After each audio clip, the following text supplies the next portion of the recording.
हम कोई भी टूर्नामेंट नहीं खेलेंगे, चाहे क्योंकि हम अपनी कुश्ती का भविष्य अंधकार में नहीं डाल सकते। आज भी बोल रही हूँ, अगर किसी भी खिलाड़ी को कुछ भी होगा रेसलिंग में तो प्रेसिडेंट, देश जो हमारे रेसलिंग प्रेसिडेंट है वो जिम्मेदार रहेंगे, हमारी फेडरेशन जिम्मेदार उस चीज की। हम इतना मेंटल टॉर्चर है। टोक्यो ओलंपिक्स के बाद मेरे को बिल्कुल देशद्रोही बना दिया था एक किस्म से फेडरेशन ने। भारतीय पहलवान विनेश फोगाट और साक्षी मलिक ने भारतीय कुश्ती महासंघ WFI के अध्यक्ष और सांसद ब्रजभूषण शरण सिंह पर यौन उत्पीड़न के संगीन आरोप लगाने के बाद आज दूसरे दिन धरना देना शुरू कर दिया है। विनेश के साथ बजरंग पुनिया भी इस धरना में प्रदर्शन में शामिल है। पहलवानों ने आरोप के बाद ब्रजभूषण शरण ने आज फिर इन्हीं खिलाड़ियों पर हमला बोला है। ब्रजभूषण शरण ने कहा कि कुश्ती में सर्वश्रेष्ठ प्रदर्शन करने की उम्र 22 से 28 साल के बीच ही होती है। उन्होंने पहलवानों पर हमला बोलते हुए कहा कि विरोध करने वाले ये पहलवान ओलंपिक पदक नहीं जीत सकते और यही कारण गुस्से में बदल रहा है और इसीलिए वे विरोध कर रहे हैं।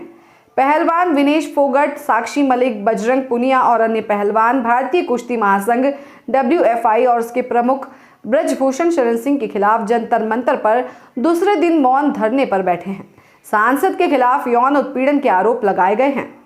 कोच प्रदीप दहिया का भी खिलाड़ियों के WFI अध्यक्ष पर लगाए गए आरोपों पर बयान आया है। उन्होंने कहा कि इतने बड़े खिलाड़ी अगर बोल रहे हैं तो कुछ तो सच्चाई होगी। दहिया ने कहा कि इसकी जांच होनी चाहिए और दोषी को सजा भी मिलनी चाहिए। उन्होंने कहा कि विनेश एक बड़ी महिला खिलाड़ी है और अगर वो आरोप लगा रही है तो इसका मतलब है कि उनके साथ कुछ तो हुआ होगा। कॉमनवेल्थ गेम्स में 3 मेडल जीतने वाली विनेश फोगाट ने कुश्ती महासंघ और उसके अध्यक्ष ब्रजभूषण शरण सिंह के खिलाफ मोर्चा खोला है। इतना मेंटल टॉर्चर किया था, मैं किसको बताऊं। जब मैंने वो आर्टिकल लिखा था काफी लोगों ने बोला कि ये एक कवर अप करने के लिए, कवर अप नहीं था वो एक रियल स्टोरी थी एक एथलीट की, और हर एक एथलीट को पता है कि हम किस दौर से गुजर रहे हैं। इतना मेंटल टॉर्चर हुई थी कि मैं मरने तक स्टेज तक चली गई थी। मैं हर दिन खुदकुशी करने की सोच रही थी। क्या मैं अगर मेरे को कुछ हो जाता, मेरी फैमिली क्या करती, मतलब मेरे बाद कौन जिम्मेदारी लेता इस चीज की। और मैं आज भी बोल रही हूँ, अगर किसी भी खिलाड़ी को कुछ भी होगा रेसलिंग में तो प्रेसिडेंट, देश जो हमारे रेसलिंग प्रेसिडेंट है वो जिम्मेदार रहेंगे, हमारी फेडरेशन जिम्मेदार उस चीज की। हम इतना मेंटल टॉर्चर है। बजरंग मेरे को बोलते हैं कि मेंटली वीक है। मैं मेंटली वीक नहीं हूँ। मैं 10 सालों से मैं सीनियर में खेल रही हूँ। उसके बाद भी मेरे को बोल दिया जाता है कि हाँ चलो इसका तो मेंटल स्टेटस ठीक नहीं है। इसको तो बहुत गुस्सा आता है। मेरे को गुस्सा नहीं आता। मेरी फैमिली से पूछो। जब मेरा जिस रेसलिंग को मैं 5 साल से जब 5 साल की थी मैं, तब से मैं लड़ रही हूँ। उस रेसलिंग को मैं जीतती हूँ हर दिन। अगर वो रेसलिंग मेरे से कोई छीनने की कोशिश करता है, मेरे को गुस्सा उस टाइम पे आता है। मेरी इतनी इमेज मतलब गलत पोर्ट्रेट कर दी गई है मीडिया में। फेडरेशन हमारे बारे में इतना नेगेटिव निकलवाती है मीडिया में। हम एथलीट पे कितना मेंटली मतलब इफेक्ट करता होगा उस चीज का। क्या किसी भी फेडरेशन ने इस चीज का कभी रिस्पॉन्सिबिलिटी लिया कि हम एथलीट का मेंटल स्टेटस हम जाने कि क्या है, क्या नहीं है, किस लेवल का है। उन्होंने बीते दिन रोते हुए कहा कि उनके अकेले के साथ नहीं बल्कि कई महिला पहलवानों के साथ ब्रजभूषण शरण और उनके संघ से जुड़े कोच रेफरी ने उत्पीड़न किया है। हालांकि विनेश ने खुद के साथ यौन उत्पीड़न की बात नहीं कही है। बता दें कि 30 से अधिक पहलवानों ने संघ पर अत्याचार और साजिश का आरोप लगाया है।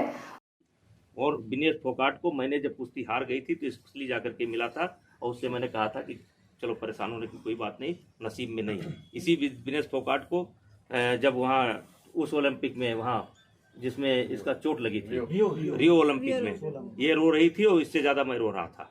दुर्भाग्य है मेरा। देखिए मैं तो बैठा हूँ यहाँ पर आकर के। अभी आप लोगों का सवाल का जवाब मैं आधा घंटा 1 घंटा जब तक आप लोग बैठे हैं तब तक मैं देता रहूँगा, और मौका देंगे तो पानी पी लूंगा। उसके बाद और हम क्यों माने कि आप सच बोल रहे हैं, वो झूठ बोल रहे हैं? सर उसके बाद जाएंगे आप मिलने के लिए, उनको बुलाएंगे? आप जाएंगे उनके पास या उनको बुलाएंगे? आप बातचीत करने के लिए तैयार हैं? आप क्या चाहते हैं? खिलाड़ियों धरना प्रदर्शन कर रहे हैं, आप क्या चाहते हैं? आप बताइए क्या होना चाहिए? आप अध्यक्ष हैं, आप खिलाड़ियों से बात करेंगे? वो मेरे खिलाड़ी है, मैं उनसे बात करूंगा। उनके नेताजी आपको क्या लगता है कि विनेश ने जो आप पे इतने संगीन आरोप लगाए हैं और उन्होंने ये तक कहा कि कई बार ऐसा भी हुआ है कि आपके जैसे सुसाइड थॉट्स भी आए हैं और सुसाइड करने तक की भी नौबत उनकी आगे की, वो ऐसा वो कह रही है। इतना प्रताड़ित आप- वो आप अपने बता बारे में दीजिए, कह रही ना। आपको क्या लगता है? उन्होंने ये भी कहा है कि आज जो धरना में बैठे थे उनमें से एक को भी किसी को कुछ हो जाता है तो अध्यक्ष साहब जिम्मेदार होंगे। उन्होंने साफ साफ भगवान करे उनको कुछ ना हो, उनको क्या है, कुछ होगा। आप पद छोड़ेंगे, आप पद छोड़ेंगे अपना, आप अपना पद छोड़ेंगे, क्यों? आप अपना अध्यक्ष पद छोड़ेंगे। क्यों? सर। बताइए क्यों? एक फेयर इन्वेस्टिगेशन होगी ना, फेयर जांच होगी। अगर आप अपना पद छोड़ देंगे, अगर जांच होती है तो एक फेयर जांच हो पाएगी। आप क्या चाहते हैं कि अब आप क्या होना एक चाहिए? सवाल का जवाब तो देने जांच दो, होनी चाहिए पद कि छोड़ने नहीं पर तो होनी बताया कम से कम। देखिए, जो ये सारे आरोप लगाए गए हैं, हम चाहते हैं कि अच्छा हो कि वो लिख करके दे दें, तो कुछ जवाब हम दे सकते हैं, कुछ चीज़ों की जवाब हम दे सकते हैं, और कुछ चीज़ों की जांच हो जाएगी। सीबीआई जांच हो जाए, एलआईयू जांच हो जाए, पुलिस की जांच हो जाए,